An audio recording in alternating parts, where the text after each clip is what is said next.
Ever since Nintendo announced the new blue Nintendo Switch Lite, it's got me thinking about the possibility of a Pro version of the Lite handhelds. So today we're going to talk about what the future holds for the Nintendo Switch Lite family of handhelds. With a new Nintendo Switch revision, does that mean that we're going to be getting a new Nintendo Switch Pro Lite as well? I know some of you may be thinking, no, the Nintendo Switch Lite came out a couple years ago, so Nintendo would be absolutely crazy to release a new Nintendo Switch Lite anytime soon. But then again, this is Nintendo we're talking about, so the sky's the limit. For today's video, we're going to talk about the possibility of Nintendo secretly developing a Nintendo Switch Pro Lite. Now, it is worth mentioning that the Nintendo Switch Lite came out 2 years after the original Nintendo Switch, so we're still a ways away from a potential revision. And if you remember right from the 3DS days, Nintendo is definitely known for revising their handheld consoles. The system family just before this, the 3DS, saw multiple re-releases. 2011 for the base model, 2012 for the XL, 2013 for the 2DS, 2014 with the 3DS, 2015 with the 3DS XL, and finally in 2017, we saw the release of the 2DS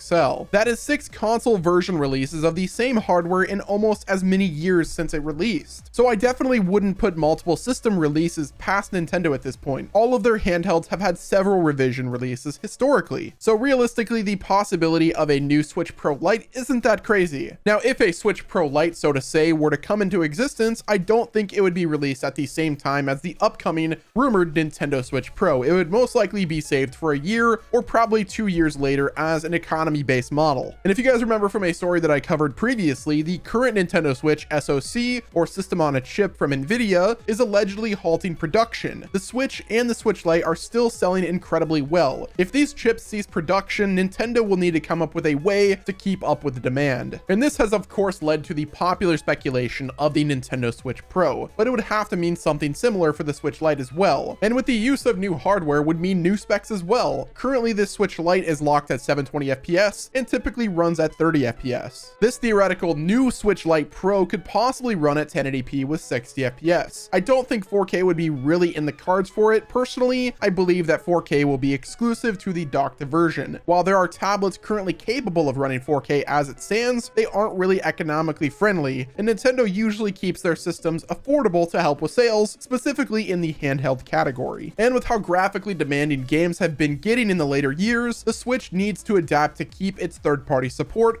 Otherwise, Nintendo will simply keep getting ports of older games from all of their third-party partners. Now, to give credit to Nintendo, they've definitely tried to close this gap lately with the introduction of a few cloud-based games that have been streamed on the Nintendo Switch, primarily due to their graphical demand. So rather than running it on the hardware itself, it's utilizing the cloud-based streaming. And unfortunately, these games have been met with a less than favorable response. Nintendo is going to have to make some changes if it wants to keep itself open as a multi-platform release destination, especially whenever you consider how fast the mobile and handheld gaming industry is growing. Nintendo definitely doesn't want to miss the boat. Now, with new hardware and new specs for the possible Nintendo Switch Pro Lite, it would also likely come with a new price tag. I think it would be safe to assume that we would see at least a $50 price jump from the previous version of the Nintendo Switch Lite to the Nintendo Switch Lite Pro. Realistically, we could see the Nintendo Switch Pro launching later this year or holiday season of 2021 at a price range of around $350, and the new Lite launching in 2022 or even 2023 for about $250. Now, it's also worth mentioning that I don't think that they're going to even call it the Nintendo Switch Pro Lite or anything like that. Following Nintendo's previous naming schemes, I wouldn't be surprised if it was named something along the lines of Nintendo Switch Lite HD. Now, realistically, let's talk about the possibility of a new Nintendo Switch Pro Lite. Obviously, we've been speculating about the Nintendo Switch Pro for what seems to be years now, and I don't think Nintendo has the Pro Lite even on their radar at this point. I think Nintendo's primary focus is working on the Nintendo Switch Pro or the Nintendo Switch revision that's currently set to launch at the holiday season of 2021, allegedly. But if we're talking realistically, Nintendo does these revisions for their handheld consoles so often that I don't think it would be possible for them not to do it. Nintendo is known for revamping their handheld consoles to give people a new experience and to continuously drive sales. They've done it countless times, and I don't think they plan to stop. If you look at the Nintendo Switch console and even the Nintendo Switch Lite, they are both very good machines, but they do have their flaws. For instance, the Joy-Cons on the Nintendo Switch console, they're really bad. They need to get that fixed. And if you look at the Switch Lite, the biggest issue that I have with that console is the bad screen. The screen size needs to be much bigger. I think if a new Nintendo Switch Lite model releases, they should give it a new OLED screen, maybe the ones they've been working on with the Switch Pro from Samsung. Give us a 7-inch or even a 6.5-inch OLED display from Samsung. Give us a better battery life, actual Bluetooth support, so we don't have to buy Bluetooth adapters for our console. And honestly, one of the last major things that I would love to see on a Nintendo Switch Pro Lite is wireless charging. The days of plugging in devices are soon to be over, and I really hope Nintendo decides to take that technology, put it in both revisions and all future revisions. There is nothing better than wireless charging. Now, you could argue if the Nintendo Switch Pro console is actually a good machine, then you really wouldn't need a Switch Pro Lite. But I'm here to tell you, if the Nintendo Switch Pro doesn't feature a D-pad, then it would be a massive blunder by Nintendo. The reason that I like the Nintendo Switch Lite so much is because it features a D-pad and the fact that it's a really solid handheld experience. And I really hope Nintendo decides to continue to revise that console, because I think that that could be the future of the Nintendo Switch. Let me know what your take is, guys. Would you buy a Nintendo Switch Pro Lite if Nintendo sold it? Do you think it's a possibility, or do you think this is just crazy talk? That's gonna wrap it up with this video, guys. Thank you all once again for watching. This has been Wes, and I will talk to you on the next video.